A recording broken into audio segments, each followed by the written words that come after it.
aabba macaan waa ku baryaa ha idilin walaalkay iga weynaa Idriis Axmed ayaad hortayda ku gowracday aabba midida ha ii celin ilaah baan kugu dhaarshay aabba ha idilin waxaan ahay wiilkaaga waan soo korayaa aabba macaan ha idilin waa qayb ka mid ah hadalladii uu oranayay ka hor inta aan la khaarijin Sakariye Maxamed oo walaalkiis iyo isagaba oo aabihii dhalay uu ku gowracay magaalada Gaalkacyo ee xarunta gobolka Mudug waliba dhanka Puntland maxaa ka jira in hooyada dhashay labadan wiil oo ay odaygan horay u kala tageen inuu ku arkay iyada oo niman kale la haasaawayso sidaas darteedna maseer uu ka qaaday uu labadeedii cunug uu nafta dhaafiyay waliba isagoo guri keensaday oo gowracay inna lillahi wa inna ilayhi raaji'uun waa arrin argagax leh fadlan muuqaalkan dhammaanteen aynu si niyad ah hal mar u sheer garayno si uu u gaaro ummad fara badan oo Soomaaliyeed sidoo kalena muuqaalkan like saar si uu u gaaro ummad fara badan oo arrinkan ka damqata hal mar qaybta hoose ee commentiga si niyad ah aynu ugu duceyno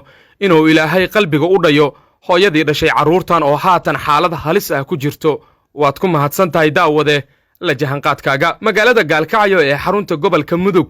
gaar ahaan dhanka waqooyi oo ay Puntland ka arrimiso waxa maanta ka soo yeeray war aan farxad garin dhammaan dhagaha muslimiinta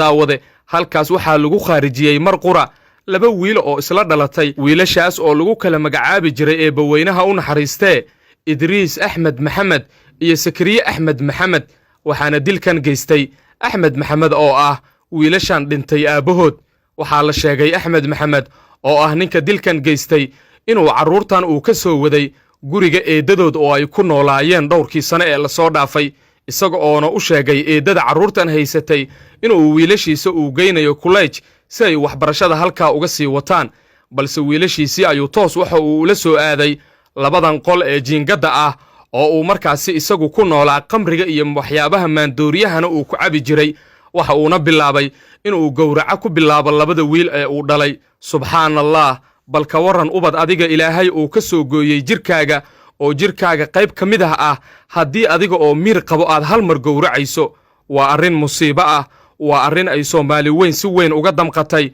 odaygii Axmed ahaa oo 43 sano jirka ahaa waxa uu bilaabay gowraca labadiisa wiil waxa uu gowraca ku bilaabay sida aynu xogta ku helnay Idriis Axmed Maxamed oo ahaa wiilka 11 sano jirka ahaa waa uu gowracay balse Sakariye markii la gowracayay maxaa hadaladiisii ka mid ahaa waxa uu oranayay aabahay gowricin soo wiilkaaga maahi soo ima aadan dhalin walaalkay iga weyn ayaa hortayda ku gowracday maxaan galabsaday aabbo maxaad iidsaan igu silcinaysaa maxaad si ii gowracaysaa Sakariye ayaa ugu dambeyn nafta la dhaafiyay markii uu gowracan geystayna Axmed waxa la sheegay inuu ka soo baxay qolka isla markaana uu kor uga qufulay si aan meydkooda loo arag balse saacado kadib waxa dadka dariska hal mar ku soo yeertay war aan farxad gelin kadib markii la sheegay in laba wiil oo meyd ah ay halkan ku jiraan odayga dhalay wiilashan ayaa haatan gacanta lagu dhigay laamaha amniga ee Puntland ayaana looga fadhiyaa kiiskan sida ay u dhigaan isbitaalka dhanka waqooyi ku yaala ee magaalada Gaalkacyo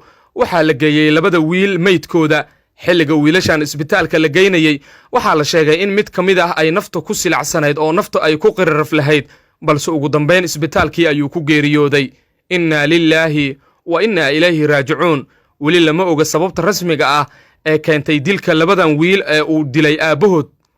balse warar hoose oo aan helnay ayaa sheegaya in aabahan dilka uu u geystay sabab la xiriirta in wiilashan hooyadood uu ku arkay iyada oo nin shukaansanaysa waa naag uu furay ka waran oo nin kala shukaansanaysa ayuu ka maseeray wax uuna nafta dhaafiyay maseerkii uu naagta u qaaday darteedna uu ku waayay labadiisi wiil oo u ahaa xoog iyo markaasi muruq maadaama uu labadoodaba halkan qol ee aad u jeedaan uu ku gowracay inna lillahi wa inna ilayhi raaji'uun fadlan haddii aad damiir leedahay muuqaalkan sheer garee oo la wadaag saaxiibadaada adigoo muuqaalkan like saarayo qaybta hoose ee commentigana ugu tacsiyay in eheladii iyo saaxiibadii ay ka baxeen inuu Ilaahay qalbiga u qaboojiyo maadaama wiilashan ay yihiin kuwa ahli janno ah sida la sheegana aysan wali qangaarin waad ku mahadsantahay daawade daawashada muuqaalkan magacaygu waa Cabduqaadir Cabdullaahi Siisi